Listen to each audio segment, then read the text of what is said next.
السلام علیکم میرے پیارے ویورز، امید کرتا ہوں کہ آپ سب ٹھیک ہوں گے۔ اور آج کی میری سٹوری ہے آزادی کی قیمت۔ اور اگر آپ میری ویڈیو دیکھ رہے ہیں تو آپ کی محبت کا شکریہ۔ پلیز میرے چینل کو سبسکرائب اور میری ویڈیو کو لائک کر دیجیے گا۔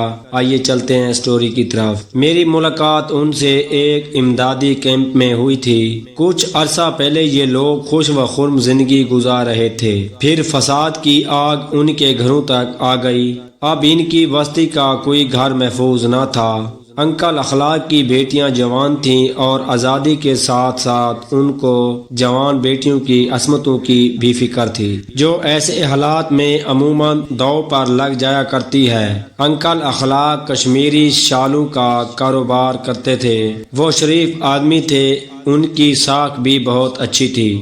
ان کا کاروبار ملک سے باہر پھیلا ہوا تھا۔ اکثر نایاب خوبصورت کشمیری کام کی شالیں لندن، امریکہ بھجوایا کرتے تھے۔ یوں یہ لوگ مالی طور پر خوشحال تھے، کسی شے کی کمی نہ تھی۔ لیکن پھر ایک آزادی کی شمع کے روشن ہوتے ہی ظلم کی آگ نے پوری وادی کو لپیٹ میں لے لیا۔ غریب کشمیری کاریگر جو گھریلو دستکاری اور کڑھائی میں یکتا تھے، وادی کے حالات خراب ہونے کی وجہ سے بے سرو سامان ہو گئے۔ ان کا کاروباری مرکز تباہ ہو گیا۔ وہ بے روزگار ہو گئے کیونکہ کام رک گیا تھا۔ انکل اخلاق کی دو بیٹیاں تھیں، ایک کا نام گل سومبر، دوسری گل لالا تھی۔ میری دوستی گل لالا سے تھی، یہ اپنے بھائی علی مراد سے چھوٹی تھی، جنہوں نے کشمیر کی حسین و جمیل سرزمین پر جنم لیا تھا۔ اس وادی کے سبزہ زاروں میں ان کا آبائی گھر تھا، جہاں برسوں سے خون کی ہولی کھیلی جا رہی تھی، اور یہ خون خرابہ اس وادی کا مقدر بن چکا تھا۔ ان دنوں گل لالا نے میٹرک کا امتحان پاس کیا تھا اور خانہ داری میں مصروف ہو گئی تھیں، جبکہ گل سومبر ابھی پڑھ رہی تھی۔ جب وادی کے حالات مزید خراب ہو گئے تو اس نے اسکول جانا بند کر دیا کہ آئے دن اسکول بند ہو جاتے ہیں تو لوگ خوف زدہ ہو کر اپنی لڑکیوں کو اسکول نہیں بھیجتے تھے، کیونکہ ان کو ڈر ہوتا تھا کہیں تخریب کار عناصر ان کو اٹھا کر نہ لے جائیں اور بے آبرو ہو کر جان سے نہ مار دیں۔ مراد تب بھی کچھ زیادہ سمجھدار نہیں تھا۔ وہ لاڈ پیار میں پالا تھا، کافی لا ابالی لڑکا تھا۔ جن دنوں وادی میں امن تھا، وہ اکثر اپنے دوستوں کے ہمراہ فلمیں دیکھنے جاتا تھا۔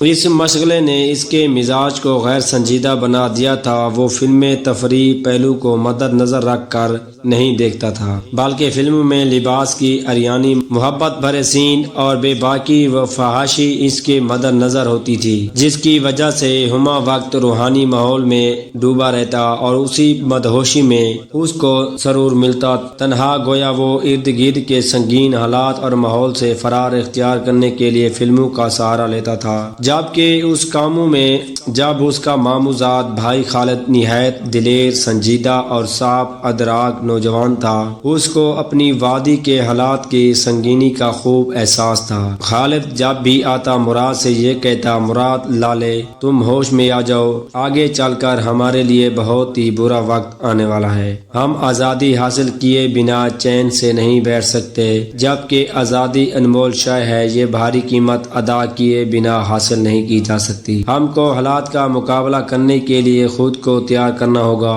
اپنی جانوں کا نذرانہ بھی دینا ہوگا۔ مراد ایک معصوم سا لڑکا تھا، اس کی سوچیں کچھ زیادہ گہری نہیں تھیں۔ وہ خالد کی باتوں کو سرسری طور پر لیتا تھا، سمجھ رہا تھا کہ تحریک وادی میں صف آرا ہو چکی ہے اور وادی کے لوگ بے دریغ قربانیاں بھی دیتے رہتے ہیں۔ ان نوجوانوں کو یقین تھا کہ ظلم ہو رہا ہے تو آخر کس دن ظلم کا اندھیرا چھٹ ہی جائے گا اور امن کا روشن سورج طلوع ہو جائے گا۔ وہ یہ نہیں سوچتا تھا کہ اس کے اپنے گھر میں دو نوجوان بہنیں ہیں، اگر جنگی درندوں نے اس کا گھر دیکھ لیا تو ان کے بوٹوں تلے کسی دن یہ پکیزہ کلیاں بے دردی کے ساتھ کچلی جائیں گی۔ بھلا کون باپ یا بھائی ایسے بھیانک نظارے کو دیکھنے کی تاب رکھتا ہے۔ روز بہ روز نفرتوں کی آگ بڑھتی جا رہی تھی، کئی گھرانے جل چکے تھے، انسانی لاشوں کی بو زندہ اور سہمے ہوئے لوگوں کے دل میں آتش غیرت کو بھڑکا رہی تھی۔ اب اس گھر میں بھی کچھ اس قسم کی باتیں ہونے لگی تھیں۔ اپنے دفاع کے لیے کچھ سوچنا ہی نہیں ہوگا.